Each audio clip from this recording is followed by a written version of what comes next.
This channel does not promote any violent, harmful, or illegal activities. All content provided by this channel is meant for an educational purpose only.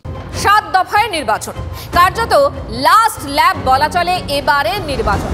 আজ ভোটের ষষ্ঠী, কিন্তু শান্তি কোথায় ভাবাটাও বোধহয় ভুল। আজ শুরুতেই আপনাদের কয়েকটা ছবি দেখাই। সারা দিন ধরে সবথেকে আগে ছবি আমরাই দেখিয়েছি, দিনভর আরো একবার দেখাবো।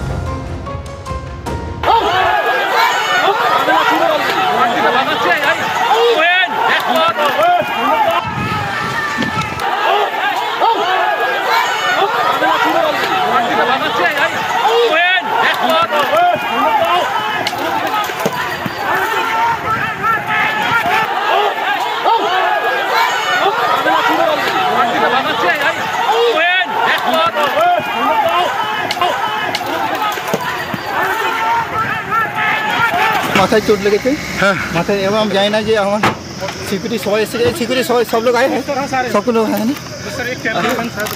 আমাদের কাজ ভেঙে দিয়েছে, গাড়ির কাজ ভেঙে দিয়েছে, এবং হচ্ছে যে শুধু গাড়ির কাজ না, দেখুন গাড়ির কাজটা ভেঙে দিয়েছে। মাথা আমার ইট লেগেছে, এখানে ব্যথা করছে আমার, ঠিক আছে।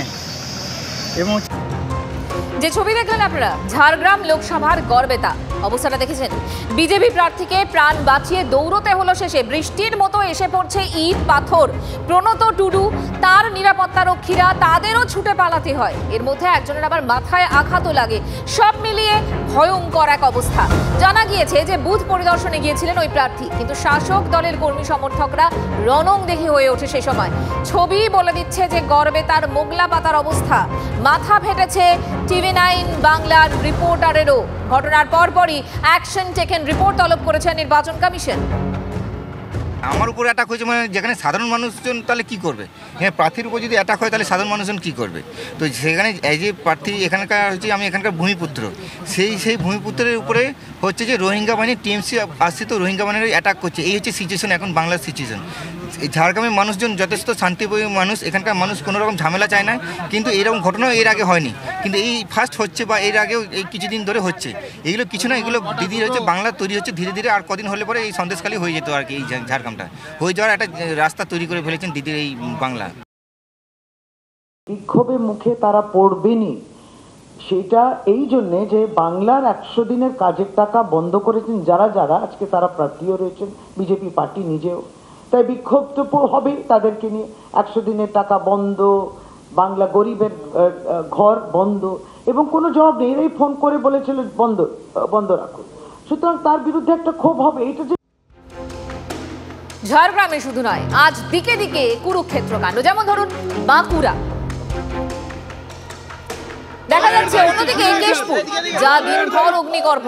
দফায় দফায় বাধার মুখে বিজেপি প্রার্থী হিরণ। কি হয়েছে তার ছোট্ট একটা ট্রেলার দেখাই আপনাদের। কেশপুরের খেতবাড়ি এলাকা, গ্রামবাসীরা তারা রীতিমতো এখানে রয়েছেন, তাদের হাতে লাঠি রয়েছে। গ্রামবাসীরা রাস্তায় শুয়ে প্রতিবাদ জানাচ্ছেন। হিরণকে নামিয়ে দাও না, নামিয়ে দেখো না, ওর ছেড়ে দুয়ার ওকে ডেকে নিয়ে তো। হিরণ নিজে সঙ্গে করে নিয়ে এসেছিল, পুলিশ সেজে গুন্ডা নিয়ে এসে মেরে দিয়ে গেছে। তারা এখন হসপিটালে ভর্তি আছে, ভাঙচুর করে দিয়ে গেছে। হিরণের মাফি মানতে হবে, হাত জোড় করে। কে মেরেছে? হিরণকে হাত জোড় করে মাফি মানতে হবে। এই হলো হিরণের কনভয়। এখানে কিন্তু বিজেপি প্রার্থী হিরণ তিনি বসে রয়েছেন। আতঙ্ক তো হয়ে গেছে তৃণমূল, যে হিরণ সকাল 6টা থেকে ঢুকেছে, তৃণমূলের ভোট আটকে দিয়েছে, তৃণমূলের বুথ জ্যাম করা আটকে দিয়েছে। আমাদের দাবি হলো হিরণ এসে এলাকায় অশান্তি বাগাচ্ছে। আমাদের অভিযোগ হিরণ কালকে রাত 10টায় এসে মেরে দিয়ে গেছে, বুথে এসে লোকটা অন্যজনকে মেরে দিয়ে গেছে। হিরণকে চাই, হিরণ কাল আমাদের দুজনে হাত ভেঙে দিয়ে গেছে। আমরা হিরণকে চাই। 30-40 জন তৃণমূলের হারমাত বাহিনী এখন এখানে আছে। এ কোন পশ্চিমবঙ্গ, কোন কেশপুর? ওনারা বলছেন ওনারা গ্রামবাসীরা হাতে লাঠি নিয়ে থাকবে, 144 ধারা চলে থাকতে পারে কি? পুলিশ এলো, পুলিশ পালিয়ে গেল। ট্রেলারেই দেখলেন তো কি দুরবস্থা। কেশপুর আজ দিনভর চর্চায়। কখনো বিজেপি প্রার্থীর গাড়ি লক্ষ্য করে ঢিল, কখনো বাঁশ লাঠি নিয়ে তেড়ে আসা বিক্ষোভকারীদের সামনে হিরণ। আর এই ছিল গোটা দিনের ছবি। পথেই জ্বলল বিক্ষোভের আগুন।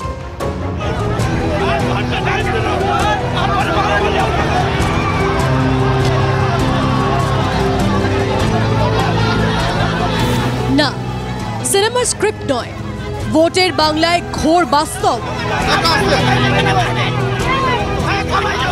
হাতে বাঁশ, বড় বড় লাঠি, গামছায় মুখ ঢেকে উঠল মুহুর্মুহ স্লোগান।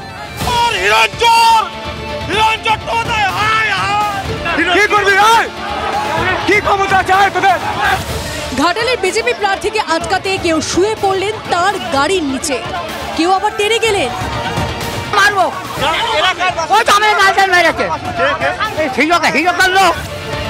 হিরণের গাড়ি লক্ষ্য করে উড়ে এলো ঢিল। বিজেপি প্রার্থীকে রুখতে রাস্তায় গাছের গুড়ি ফেলে আগুন ধরিয়ে দেওয়া হলো। কোথাও হিরণকে থামালো পুলিশ, বাঁধলো তর্ক। আরে অফিসার, আমাকে রাস্তায় যেতে দিচ্ছে না। দেখুন আমি যাবো, আপনি ক্যান্ডিডেটকে আটকাতে পারেন না, আপনি আটকে দেখান। আপনার যদি ক্ষমতা থাকে আপনি আটকে দেখান।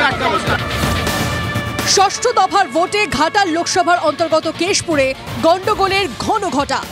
পুরোপুরি match fix, they are been sold out.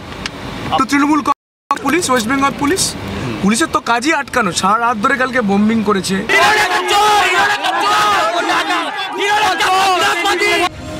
ভরা বাম জমানায় তৃণমূল স্লোগান তুলেছিল, কেশপুর সিপিএম এর শেষপুর।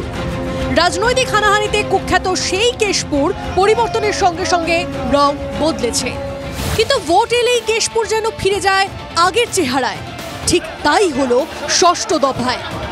খেরুয়াবালি থেকে শরিডি ভোট পর্ব শুরু হতেই কেশপুরের একের পর এক বুথে বিজেপির এজেন্টদের বাধা, মারধরের অভিযোগ ওঠে। বিজেপি প্রার্থী হিরণ এলাকায় ঢোকার চেষ্টা করতেই আরো উত্তপ্ত হয়ে ওঠে পরিস্থিতি। আগুন জ্বালিয়ে দেওয়া হচ্ছে খড়ের গাদায়, অর্থাৎ ভোট যে ছবি আমরা দেখছিলাম, পরিস্থিতি কিন্তু আস্তে আস্তে আরো জটিলতর হচ্ছে। কনভয় 4টির বেশি গাড়ি থাকার অভিযোগে কেশপুরেরই অন্যত্র হিরণকে আটকে দেয় পুলিশ। আর এক প্রস্থ গোলমাল শুরু হয়ে যায়। উনি আমাকে প্রোটেকশন দিতে পারেননি, সেই জন্য আমাকে সেন্ট্রাল ফোর্স পাঠিয়ে। পুলিশ যদি আটকে দেয় কি করবে? আপনি কি উড়ে উড়ে চলে যাবেন? আপনার তো উড়ে উড়ে যাওয়ার ক্ষমতা নেই। যতটুকু ক্ষমতা ততটুকুই আপনি করবেন। বাকি মানুষ আপনাকে ভোট দিয়ে জিতাবে। মানুষের বিশ্বাস, মানুষের কৃপা, মানুষের আশীর্বাদ। কেশপুরে হিরণকে ঘিরে যখন অশান্তির আবহ, তখন নিশ্চিন্ত হয়ে বুথ পরিক্রমা করলেন প্রতিদ্বন্দ্বী দেব। কি হিরণ খাবে, কি পড়বে, আজকে কি কথা বলবে, কার সঙ্গে কতটা কথা বলবে, কাকে ফোন করবে, কোথায় গিয়ে নিজের গাড়িটা আটকাবে।